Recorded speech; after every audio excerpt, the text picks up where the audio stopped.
I think everyone has seen a mannequin before, most likely in clothing stores. Those life-size models who display outfits and articles of clothing. I've never paid much attention to them. They're just plastic models. Well, I wish I had been more careful around them. I guess to tell you what happened, I'll have to start from the beginning. It's not like I'm going anywhere, even if I wanted to. I was shopping with my girlfriend, Sandra. She enjoyed fashion and clothing more than I did, to be honest. I didn't care much for fashion choices at all, but I loved her, so I went shopping with her at the clothing stores. We entered this particular store. It was rather large. Popular music played all around, and as expected, there were clothes everywhere. There were also plastic mannequins, 3 kinds. There are the mannequins with no heads, mannequins with faces painted on them, and a single mannequin without a face. I personally find the ones with faces painted on them to be unnerving. I know it's crazy, but I always felt uncomfortable around them, as if their painted on eyes were watching me. Putting this rather unsettling thought aside, I tagged along after Sandra. While she was looking at a few shirts, I looked around at random objects. I wouldn't tell her this because it might hurt her feelings or irritate her, but I was bored. Looking around, I noticed that there were more mannequins with faces painted on them than the headless ones. And that last mannequin, there was something odd about it. I walked over to inspect it. It seemed taller than average, definitely taller than the other mannequins. It was dressed in an outfit of black and purple, almost faceless. Somehow it seemed different than the others, besides the fact that it had no face. Its head was just facing forwards, but somehow it felt like it was watching me. Suddenly, Sandra called out to me. She wondered why I was staring at a lifeless mannequin. I walked over to her, still kind of in an odd trance of thinking, and well, I was a bit clumsy. I turned my head to get another look at the faceless one, and accidentally bumped into one of the other mannequins. This was one with a face painted on. It wobbled for a moment, then fell. When it hit the ground, its head twisted on its joint as if its neck had been snapped. I know I'm crazy for thinking this, but somehow its lifeless eyes seemed even more lifeless lying there on the ground like that. And I certainly know that I'm crazy for this. I could have sworn that I heard a scream play in my mind. Sandra walked over to me and gasped when she saw the mannequin on the ground, telling me to pick it up before I got into trouble. An employee of the store came by and told me something along the lines of, "It's all right, sir, just continue your shopping." I thanked her and did as she said, and continued shopping. As she walked from the section of the store, I saw that mannequin again in the corner of my eye, the faceless one. I think I may have just seen or remembered it differently, but it was different. It was looking at me. The next day we went again to the same clothing store. Sandra said that she had changed her mind and decided that she did want something that she had passed up yesterday, and I went along with her. The first thing I noticed when stepping into the store was that the mannequin I had accidentally knocked over was no longer in place. In fact, its spot was empty. I felt kind of bad. It must have broken. I'm glad that the store wasn't angry at me, but I still felt guilty for it. As we walked along to get to where the item Sandra wanted was, I once again noticed the faceless mannequin in the center of the store. Now I know it had been moved. It had clearly been staring straight forward when I had first seen it.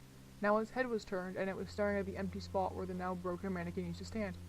But the store clerks change the mannequin positions all the time, right? Sandra made her purchase and we went on our way out. On my way there, my eyes wandered again to the faceless mannequin, but then again they didn't, because when I looked at where it had been, it wasn't there. It was gone.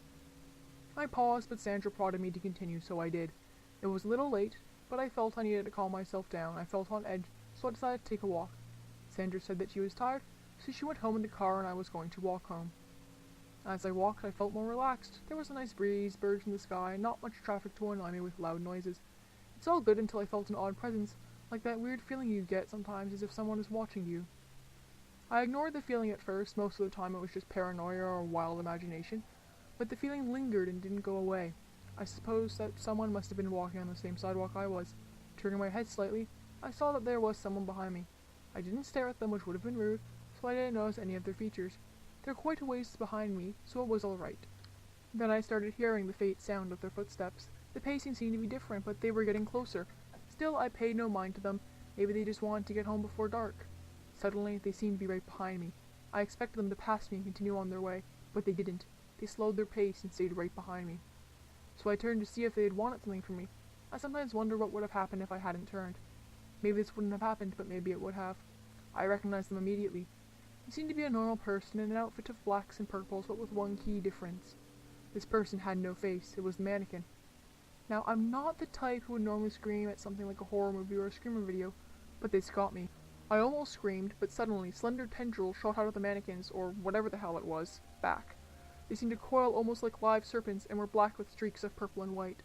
They shot towards me and grabbed me, shutting my mouth so I wouldn't scream. I stood there ensnared and unable to move.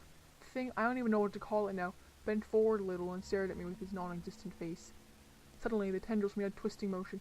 I heard a loud snap and it dropped me to the ground. I couldn't move. I think it had snapped my neck, yet I didn't seem to feel any pain. I saw it standing over me and staring at me for a few seconds that felt like hours, and then everything faded to black. When I came to, I felt fine. Well, fine as in my neck didn't feel like it was snapped and I didn't feel any pain. I guess maybe I was in a hospital bed or something, maybe even dead. So naturally I tried to move and look around. I couldn't. My neck wouldn't move, my head wouldn't tilt. I thought that maybe I had a neck brace on or something, so I tried to move my arms. Still, I just couldn't. Getting scared, I tried to blink my eyes. I still couldn't. It was like I was made of stone or wood, or plastic. I could still see though, and I seemed to be able to look at my surroundings. It was dark, but I recognized the clothing store, and there were many mirrors around, and I could see myself in one of them. I was plastic. I was a plastic mannequin with the face painted on it. I wanted to scream, I really did, but I couldn't. My mouth wouldn't move. I could see in the mirror my painted on face, my mouth in a permanent smile, my eyes lifeless and staring. They didn't move when I looked around. I guess that was a bonus for me. It was night, no one was there, well except for myself and all those other mannequins. I didn't know what to do. I could see the other mannequins, but of course they weren't moving. I couldn't call for help either. Suddenly, something interrupted the silence of the night. It was footsteps. As they neared, the speakers that played popular music during the day turned on. But they weren't playing the latest hits by famous music artists. They started out quiet, a small and scratchy sound, and then slowly got louder as the footsteps approached. They were blaring static now. And the creator of those footsteps stopped at the door to the store. They reached out a hand and placed it on the automatic sliding doors. With a bit of force, they caused it to open and strolled inside. I was scared, but I was not surprised. It was that faceless thing. It strolled in casually and turning its head and looking around. I noticed that it wasn't looking at the clothes. It was looking at the mannequins. Not the headless ones, but the ones with the painted faces. It walked on, but then stopped, in front of me. It stared at me, not moving, just staring, looking down from its tall stature.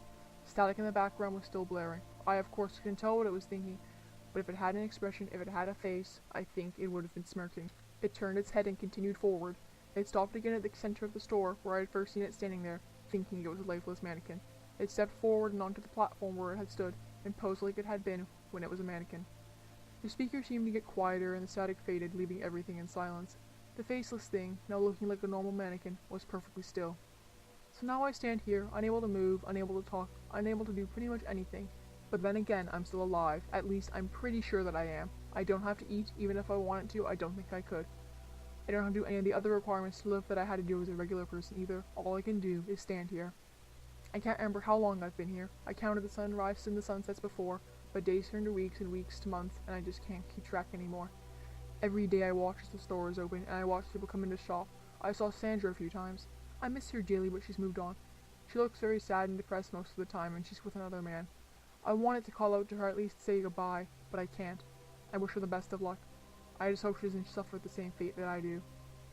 And at night, when everyone leaves, it's mostly still. Mostly. The faceless thing, it starts moving at night. It walks down from its post to the mannequin and walks out of the store. I have no idea what it does, but it always seems to come back right before the sun rises. I have a feeling that it might have been out looking for more victims. But now, I can only stand here. I can hardly remember what it feels like to move. I feel like I'll be here forever, but that can't be right. Maybe one day it'll throw me out and I'll die, right? Or am I cursed to this plastic body forever? But for now, I don't think I'll be going anywhere soon. Now all I can do is stand here. No one is aware of my sentience, but I'm here, and I'm watching.